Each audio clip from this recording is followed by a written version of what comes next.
오늘도 암호화폐 관련된 소식들 들고 인사를 드려보고 있는 크리프토 마토입니다.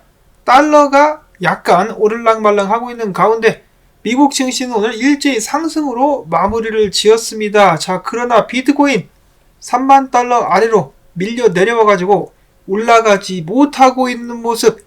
29,779달러, 이더리움은 1,894달러에서 거래가 진행이 되고 있습니다. 과연 비트코인은 해당 위기를 이겨내면서 다시 3만 달러 위로 올라갈 수 있을 것인가? 어제부터 간당간당한 상황이 지속되고 있는 가운데 미국의 경제 데이터에 따르면 지난 6월 미국의 소매 판매가가 0.2% 증가하면서 3개월 연속 상승세를 나타냈다라고 합니다. 인플레이션이 둔화되고 고용시장이 강세를 유지하는 가운데 미국 시민들이 지출을 늘렸다.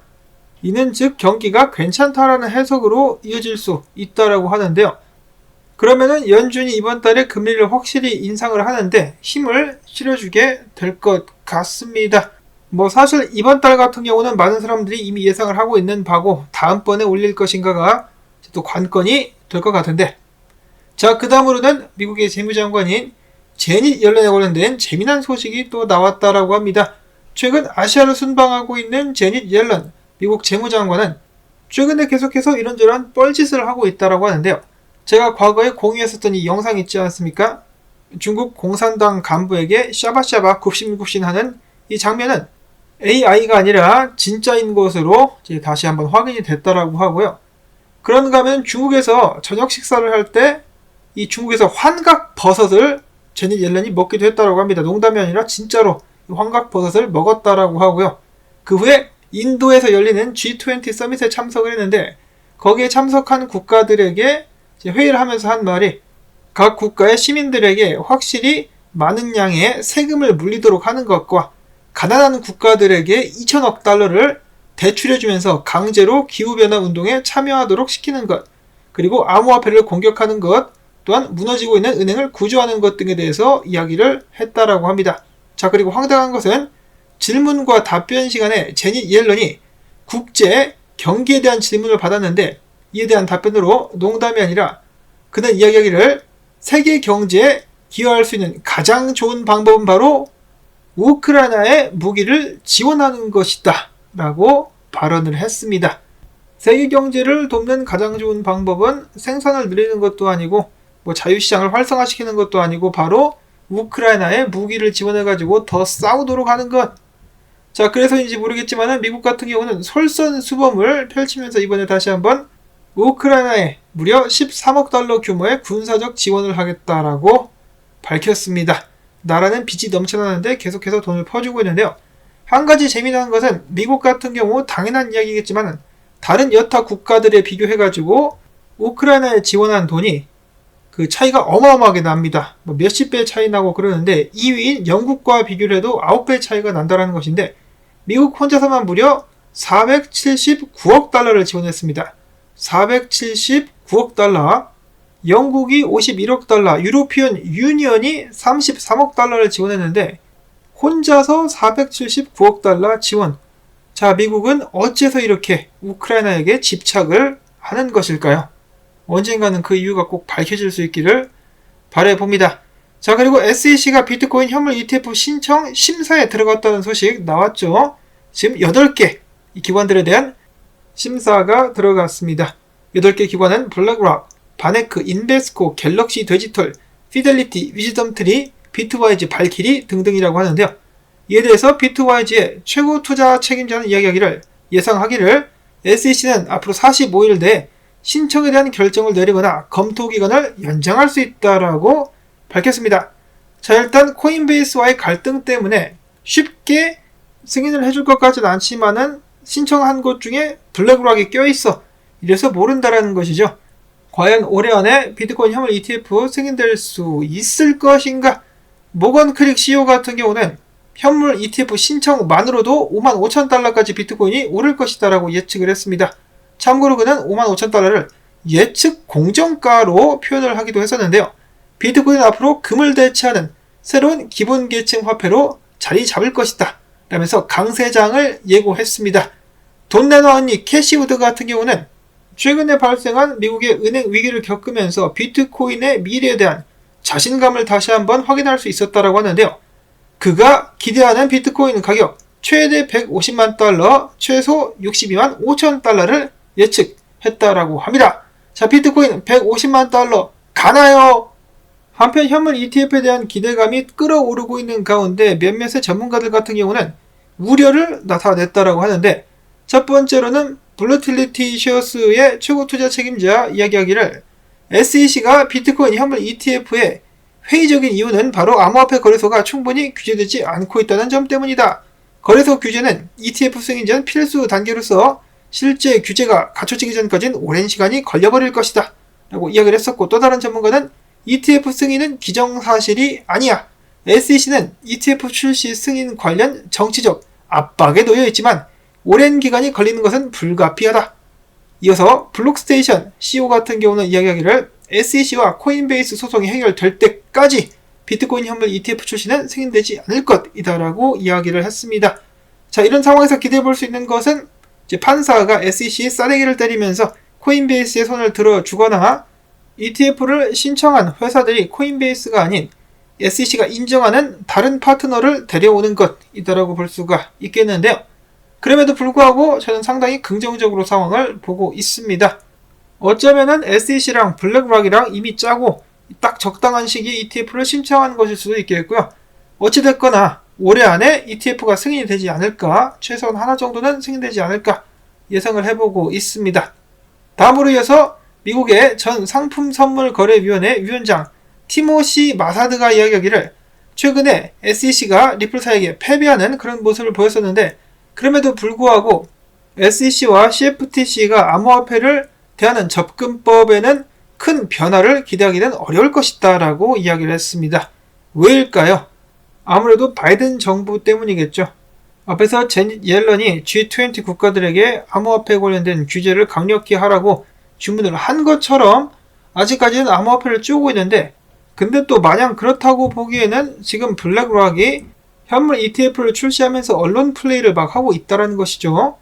저는 미국 정부랑 블랙락이랑 한통속이라고 항상 생각을 하고 있었는데 지금 뭐가 어떻게 진행되는 것인지 좀 헷갈립니다.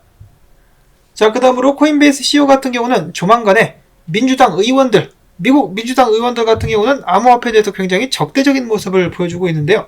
그나마 다행인 것은 아무 민주당 의원들과 만나는 것이 아니라 100명의 중도 및 좌파 민주당 의원들로 구성된 뉴 데모크래틱 코얼리션이라는 그래도 마음이 좀 열린 사람들과 만나가지고 미팅을 갖게 될 것이라고 합니다. 브라이언 암스트롱은 이들과 비공개 미팅을 갖고 디지털 자산 입법, 세금, 국가, 안보, 프라이버시, 기후 등 관련된 이슈들에 대해서 의견을 교환할 예정이다라고 밝혔습니다. 이어서는 또 재미난 소식이 들려왔는데요. 미국의 하원 의원 중에 리치 토레스라는 사람이 있습니다.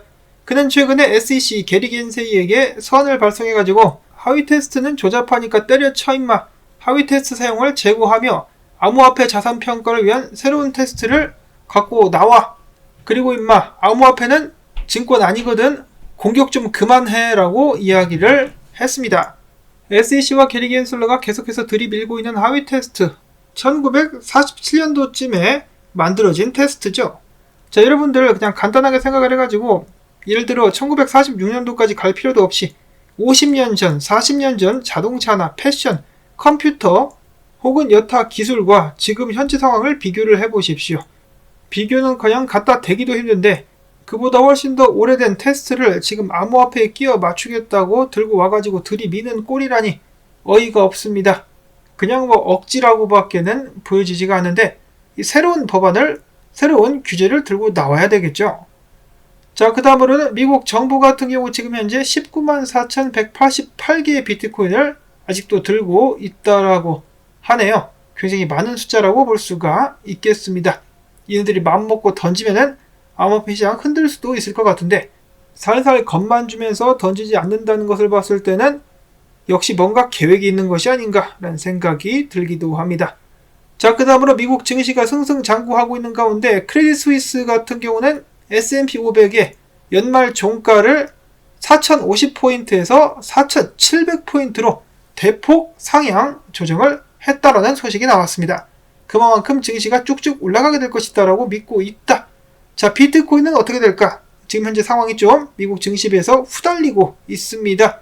크립토 꼬안트는 최근 데이터를 통해서 이야기하기를 6개월 미만의 비트코인 단타자들이, 단기 홀더들이 지난 4월부터 계속해서 비트코인을 던져대고 있다. 이들의 매도로 시장이 상당한 하방 압력을 받고 있다. 그리고 채굴자들 또한 계속해서 비트코인을 팔아대고 있기 때문에 비트코인은 지금 현재 좁은 범위에 갇혀있는 상황이다라는 분석을 남겼습니다. 떨어질랑 말랑 하고 있는 아직도 아슬아슬한 비트코인, 그만 좀 팔아라. 다음으로 해서 로만 분석가, 그동안의 비트코인에 대한 굉장히 긍정적인 분석을 이어왔었는데요. 이번에는 의견을 두 개를 내놨습니다. 첫 번째로는 S&P 500이 그리고 미국 증시가 미친듯이 상승하고 있는 걸 미루어 보았을 때 비트코인도 조만간에 그 뒤를 따라가지 않겠느냐, 치고 올라갈 수 있지 않겠느냐. 지금 4개월 동안 축적을 거치고 있는데 위로 쏠 준비를 하고 있는 것이다 라는 의견을 가짐과 동시에, 그럼에도 불구하고 지금 비트코인 헤드앤숄더가 만들어질 수도 있을 것 같다, 이러한 하방 시나리오까지 염두에 둘 수밖에 없겠는데, 여기서 기준이 있다. 비트코인이 31,500달러를 돌파하는데 실패하거나 29,527달러 아래로 내려와 버린다. 그러면은 헤드앤숄더 나오면서 하락으로 가게 될 것 같다라고 이야기를 했습니다. 자, 지금 3만 달러를 회복하는데 어려움을 겪고 있는 비트코인, 31,500달러 위로 올라가가지고 안착을 한번 해줄 수 있을까? 많은 사람들이 기대를 가지고 바라보고 있는 상황 속에서 엘리지 분석가 같은 경우는 지금 이제 비트코인 가격 움직임이 여전히 힘이 없다. 그렇기 때문에 지금 느긋하게 계속해서 상황을 바라보겠다라고 이야기를 하고 있습니다. 26,000달러 중반대까지도 한번 흐를 것으로 보고 있는 것이 아닌가, 그럴 가능성도 이야기를 해주고 있는데, 최근에 강세를 보였었던 솔라나 같은 경우도 강력하게 저항을 뚫고 올라가는 듯한 모습을 보였었으나 다시 저항 아래로 미끄러져 내려오면서 좋지 않은 모습이 예상이 된다라고 합니다. 비트코인 따라가게 될 텐데, 자, 알트코인들의 운명 다시 한번 비트에 달렸다. 다음으로 피델리티 같은 경우는 이더리움의 가격을 굉장히 낙관적으로 보고 있다라고 밝혔는데요. 그것에 대한 근거로 이더리움 같은 경우 2022년 9월 이후 무려 70만 개의 이더가 소각이 되었으며 2분기에만 스테이킹 활성 검증자 노드 숫자가 15% 증가, 차기 하드포크인 덴쿤이 진행되면 트랜잭션 비용이 절감될 것이기 때문에 장기적으로 이더리움의 미래를 긍정적으로 본다. 다만 단기적으로는 지지선 아래로 하락하게 될 수도 있겠다라고 이야기를 했습니다. 다음으로 해서는 최근에 다시 한번 이름을 알리고 있는 체인링크가 CCIP를 출시를 했습니다. 이것이 무엇이냐? 상호 운용성 프로토콜인데요. 이 프로토콜은 아발란체, 이더리움, 옵티미즘, 폴리곤 등 인기 네트워크들을 지원하는데, 해당 CCIP 같은 경우는 대출 프로토콜, 대표적인 아베나 신세틱스 등으로부터 채택을 이미 받고 있는 상황이라고 합니다. 그래가지고 계속해서 기대를 해볼 수가 있겠다. 마지막으로는 최근에 좀 많이 올랐었던 원인치, 오르자마자 원인치 재단 그리고 드래곤플라이 캐피탈 등등이 달려들어가지고 몽땅 팔아 제껴가지고 가격이 많이 녹았다라고 합니다. 부디 물리신 분이 계시지 않기를 바라면서 오늘 나온 정보들 마무리를 짓도록 하겠습니다. 비트코인이 3만 달러를 지켜줄 수 있을 것인지 기다려보시면서 도움되셨다면 수고했다는 의미에서 시청료 과라 광조댓 광고 한 편만이라도 마지막까지 봐주기 부탁을 꼭 드리면서 저는 다음에 새로운 소식 가지고 인사를 드리도록 하겠습니다. 안녕히 계십시오.